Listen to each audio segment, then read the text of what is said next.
Good afternoon everyone, welcome to our talk. Today I'm going to present you IoT Skimmer, the energy market manipulation through high-wattage IoT botnets. Let me start with the IoT Skimmer team. We're a group of researchers in the Communication Assurance and Performance Group at Georgia Tech. I am Tohid Shekari, a PhD candidate, and my lab mate Raheem, who helped me in data analysis and collection. And we both are advised by the director of the lab and also our PhD advisor, Dr. Beyah. Let's start with the brief background on the power grid structure. Generally, every power grid has three main sectors: generation, transmission, and distribution. In the generation section, the major portion of the required energy by the customers is generated by big producers such as nuclear power plants or wind farms, solar farms, hydraulic power.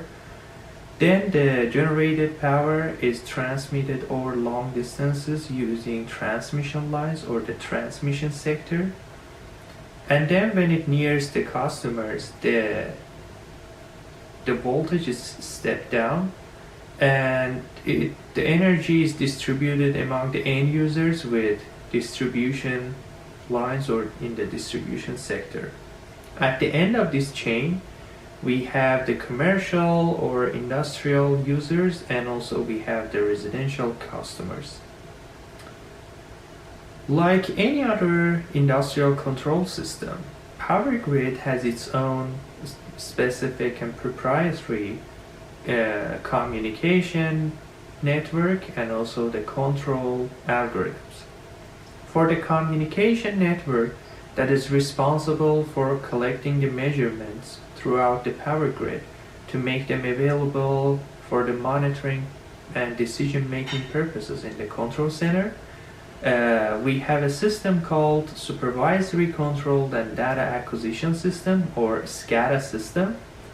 And this system is responsible to collect different measurements throughout the power grid from different substations and power plants.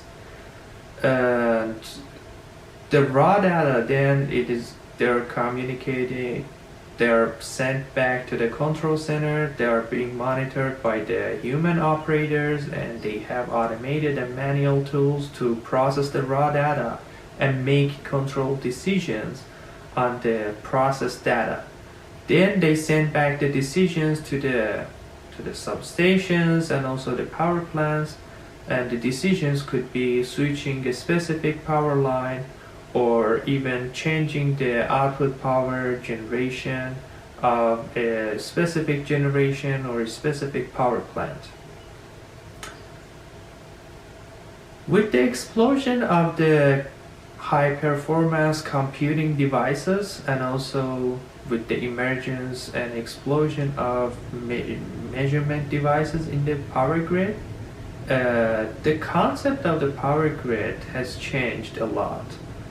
For example, the term of a smart grid has been introduced in recent years, which includes the high penetration of the computing devices and also the measurement devices.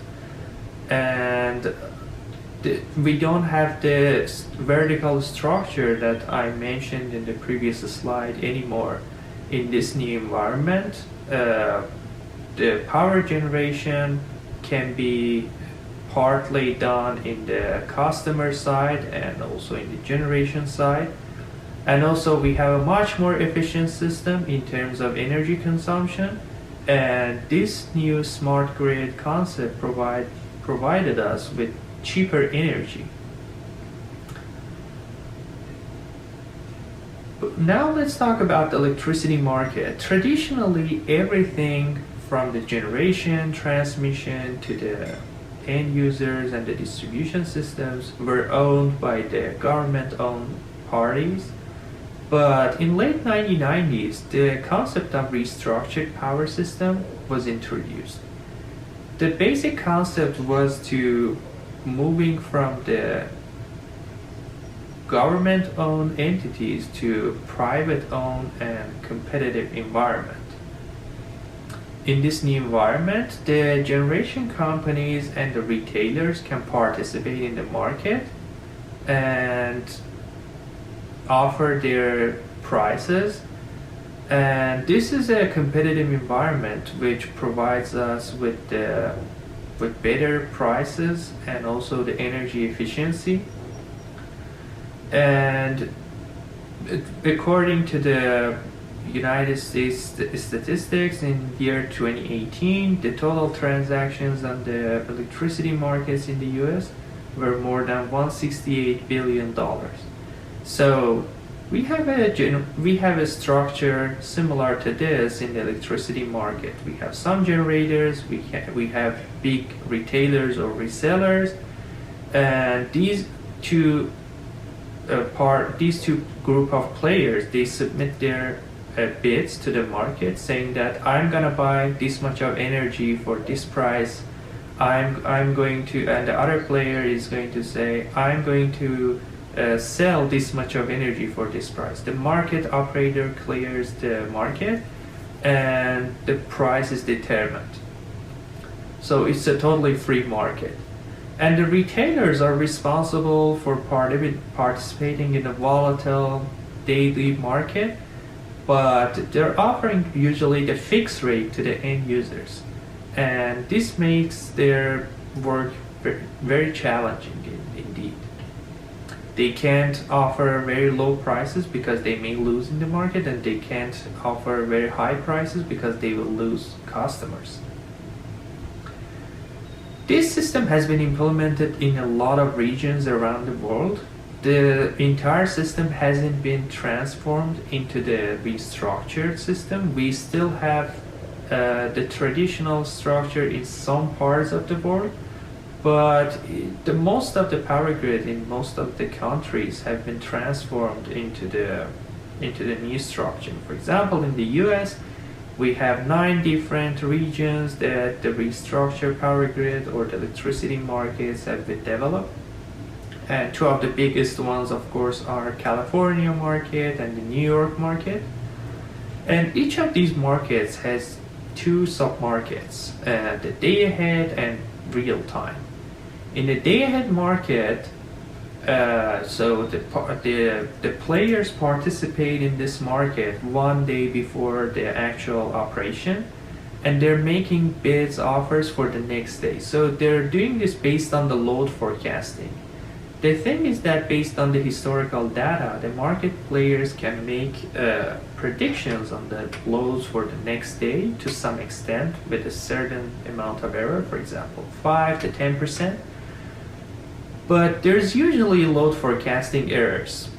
And also there are also unpredictable events, such as the outage of the generators or even outage of a specific transmission line, which might affect the prices. So in real-time market, to compensate this mismatch between the generation and consumption, which happened in real time because we can't entirely control the load in real time. There is a real-time market. Again, the players submit their bids. The prices might be higher or lower.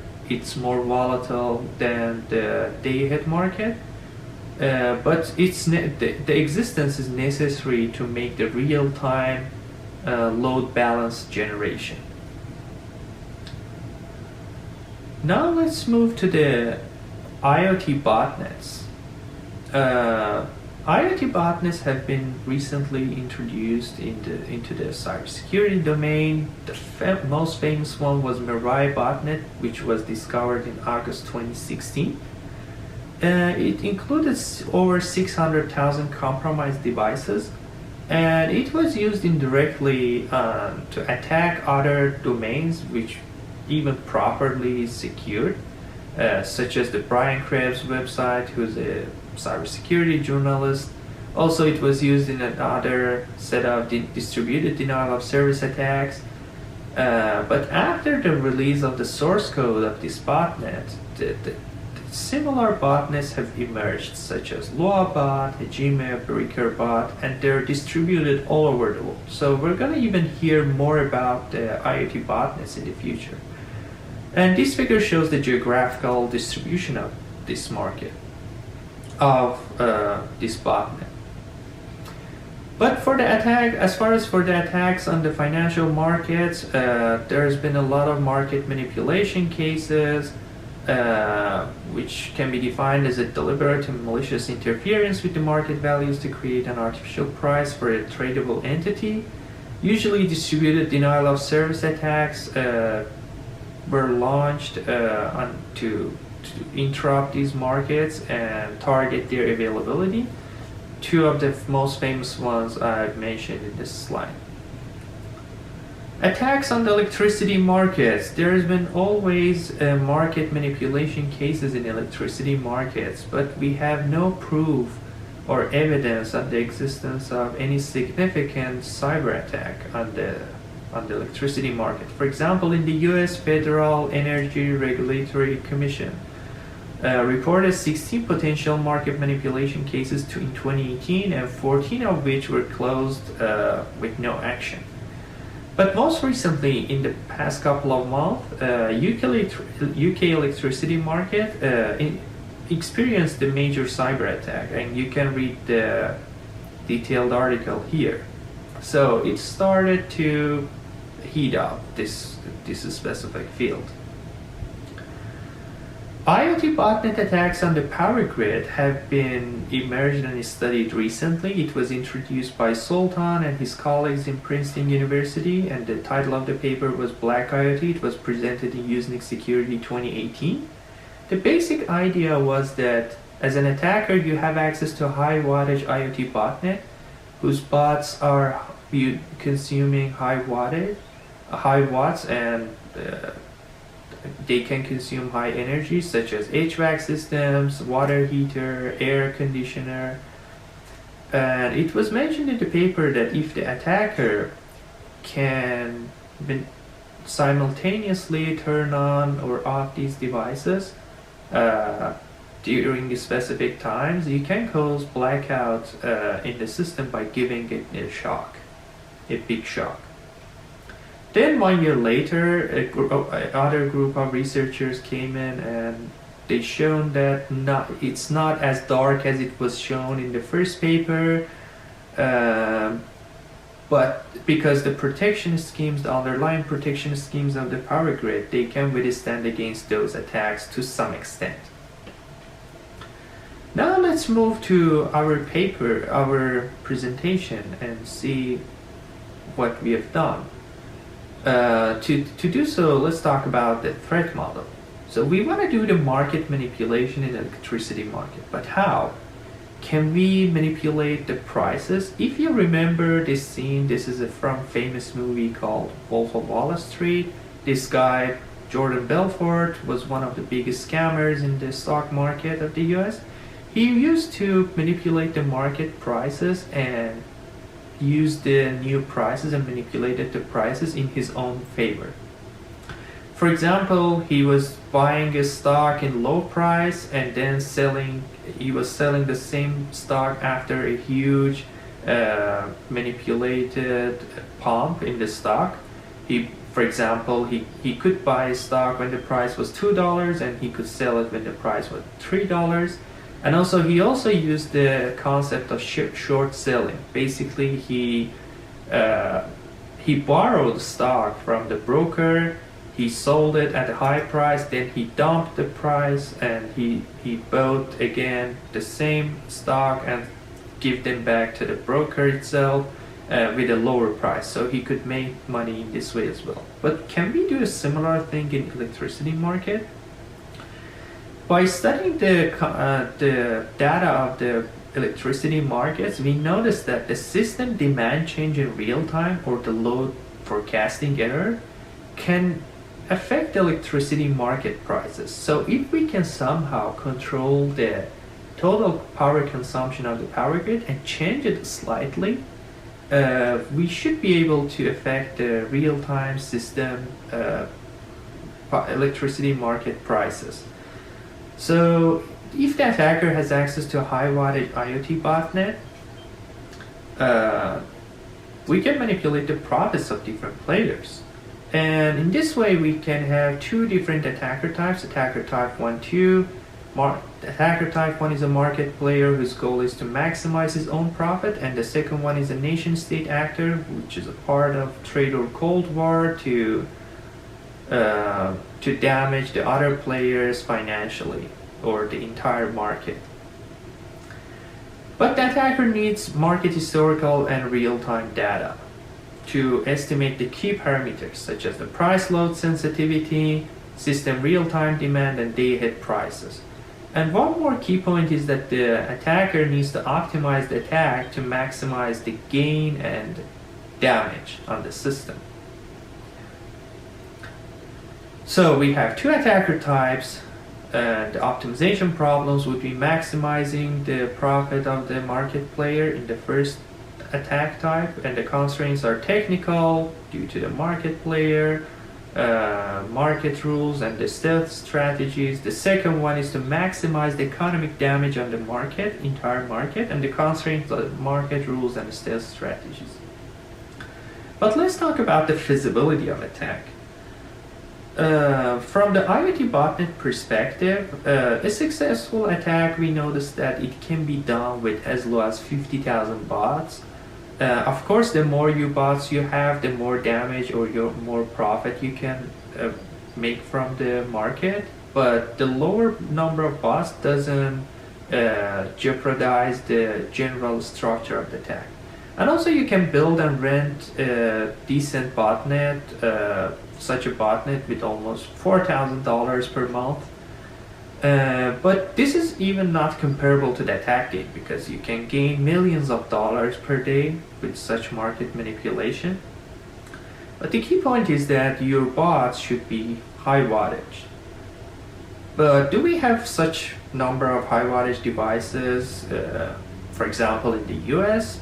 And this right hand side figure shows the total number of the smart thermostats in the North America region. As we can see, there are over 30 million devices like this in the North America region in 2020. And this makes it feasible because this is just one of the devices, available devices. Imagine that we have hundreds of such devices in the environment, and if we are able to compromise less than 1% of those devices, we should have a very, very big botnet. And also, this table shows the available botnet rental services, and as you can see, there are a lot of services for renting with different botnet size, with different rental costs, with different duration, bandwidth.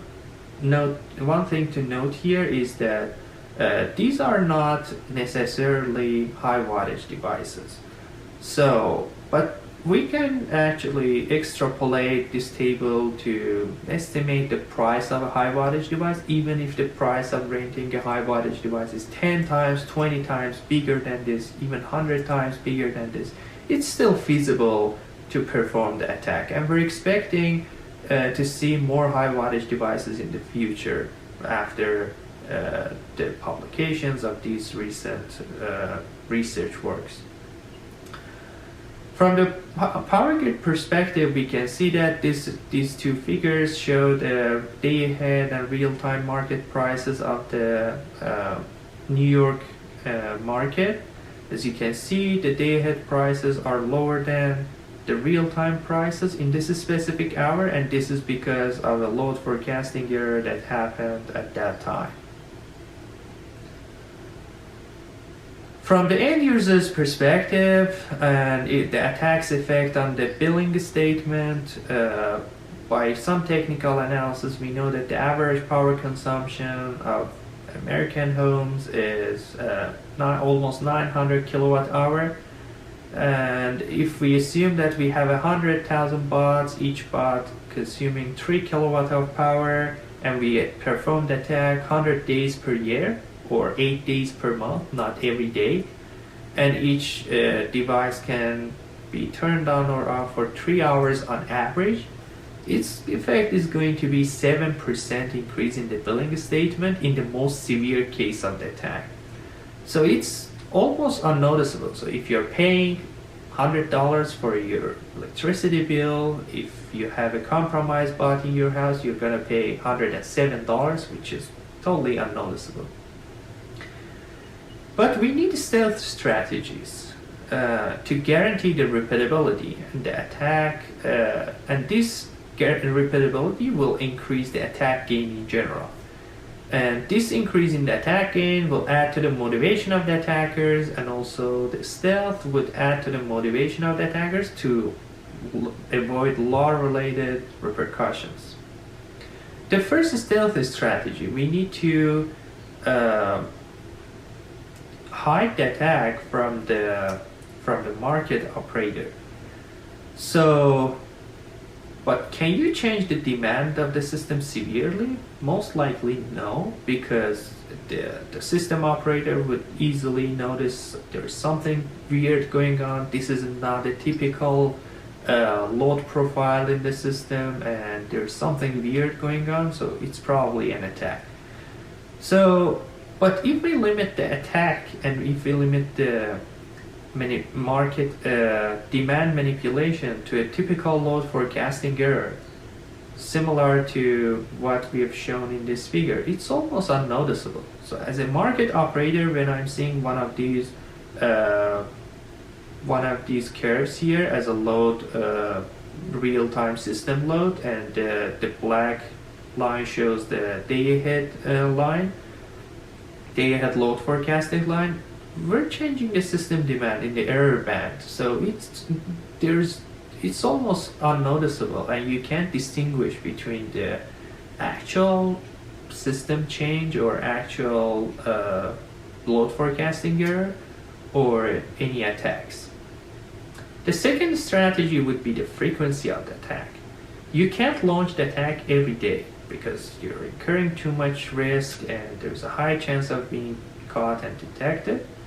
But if you launch the attack 100 days per year, it's reasonable because you're launching the attacks 8 days per month, and even if you are too conservative, you can reduce this number to 50.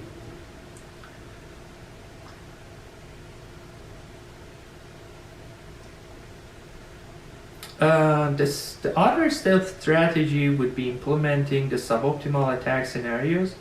And we can choose a suboptimal attack vector. This will make it harder for the market analyzer to detect the attack, and he might find the other innocent players guilty in this case. We can also deliberately target the other players.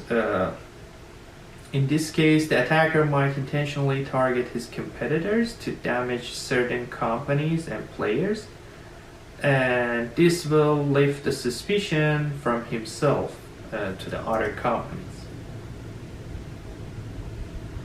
We should also manipulate the bots in a smart way. For example, if you categorize different devices and their availability time, you can change them smartly. For example, for the electric vehicle, which has been proven to have a great potential, you can change them during the midnight when they're connected to the charger and the homeowner is usually asleep.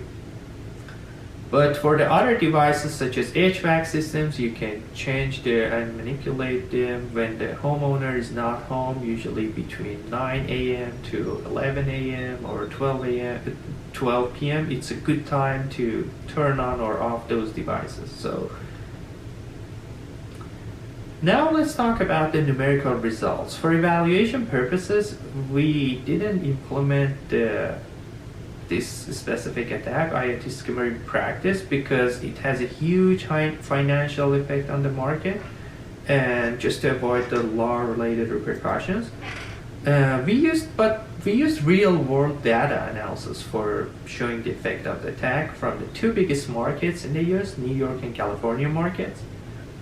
We collected 1 year data from those markets from their official website because they're sharing their real-time information officially from their websites, and they're updating that every 5 minutes, and it's just crazy. The first step would be estimating the key parameters based on the historical data. The first parameter is the price load sensitivity. So we need to estimate that at every hour, if we change the price to a certain point, if we change the demand to a certain point, how much price is going to change.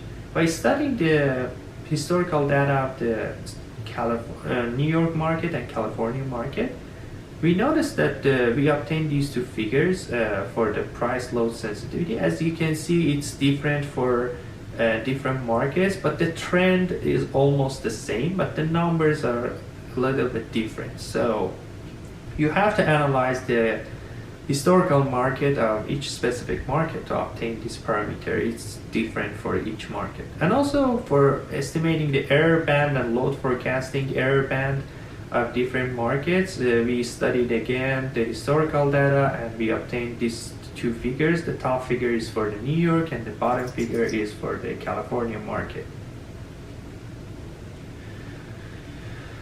Okay, for the attacker type 1, attacker is a market player and a typical power plant owner with 2,000 megawatt capacity. We assume that the market player has this specific characteristic.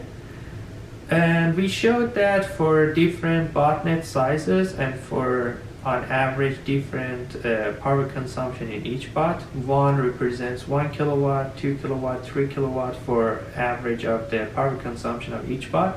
And this is the size of the botnet. As the size of the botnet increases, we have a bigger a daily additional profit. But for a typical botnet size such as 100,000 bots, we can make almost $50,000 per day or additional profit for this specific market player. And at the same time, we're keeping the attack stealthy. As you can see, for different attack gains, we're still within the error band, and the market operator cannot notice any unusual activity from the load profile of the system.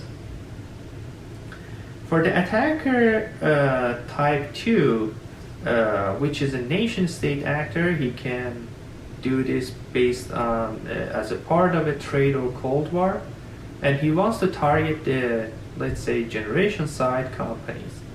As you can see, in a typical botnet size of 100,000 bots, the attacker can make, in the New York market, he can make almost $2 million economic damage per day that he launched the attack. So if he launched the attack 100 days per year, it's going to be $100 million. And again, the trend is very similar. Once you increase the size of the botnet, the economic damage would increase as well. And also, if the average power consumption of each bot increases, the attack gain also increases as well.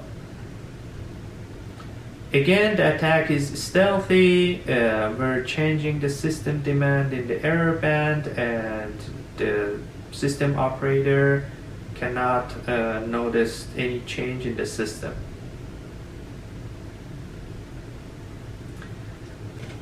Finally, we have again the nation-state actor, but this time, instead of targeting the generation side companies and players, he is targeting the demand side companies or the retailers. Again, with a typical botnet size of 100,000, 150,000, we have over 2 million economic damage, which he incur daily on the market players. Again, we have the similar trend. As the size of the botnet increases, the gain of the attack increases as well, and also as the average power consumption of each bot within the botnet increases, we have the increase in the attack gain as well. But we talked about the attack effect based on the real-world data information, but what about the countermeasures? What we can do to prevent this attack or even reduce the damaging consequences? The first countermeasure that we propose in this presentation is to develop a real-time IoT monitoring database. So, what is this concept? Let's say we convince the big vendors of the IoT, such as high-wattage IoT developers such as Honeywell, Nest, or General Electric, Schneider Electric, to register a portion of their devices in an online database where we can monitor the real-time behavior of those devices, such as if they can if they are being simultaneously turned on or turned off, and in this case, if there is any suspicious behavior in a portion of those devices, we can treat it as an anomaly, or we can detect something is going wrong. For example, if we can only register 1% of the all available high wattage IoT devices, and if we're seeing weird behaviors and simultaneous behaviors in certain hours in just 1% of those 1% devices, we can conclude that there's something going wrong here. The other countermeasure would be revisited market data sharing. And in this case, we're arguing that the data privacy plans should be developed not to share this real-time market data with everyone in the public. This will almost significantly reduce the risk of nation-state attacker. Even for the market players, we propose to release the pre-processed and delayed version of the data instead of the real-time version. And by implementing this specific countermeasure, we can see the attack game for the nation-state actor is significantly reduced here. Again, the other countermeasure could be a policy-related thing, and it's limiting the price sensitivity in the real-time market. So in this case, we don't allow the price change from like 0 or even negative to an astronomical value. In this case, if you can limit the price, for example, to 20%, the attack gain here in this figure, we've shown that it reduces a lot. Finally, as far as the conclusions and possible directions, an IoT botnet-based attack on the electricity market was introduced in this presentation, and it was the first market manipulation cyber attack that is available in the literature. Its effect was analyzed on 2 sample big electricity markets in the US, California and New York markets. As we've seen by our data analysis, you can cause over $24 million. You can make over $24 million further yearly profit as a malicious market player. And even for the nation-state actor, you can cause $350 million economic damage on the market players. Finally, we proposed a set of practical countermeasures to reduce the attack gain and to reduce the damaging consequences of the attack. And we hope to raise the attention of the market operators that this unnecessary data sharing might be maliciously used by different ways to attack the market. But for the future work and possible direction, we think that the further research and analysis are required to develop more effective countermeasures to defend against the IoT skimmer attack and the similar attacks in this domain. Thank you for listening to our presentation, and we're here for the questions. Thank you.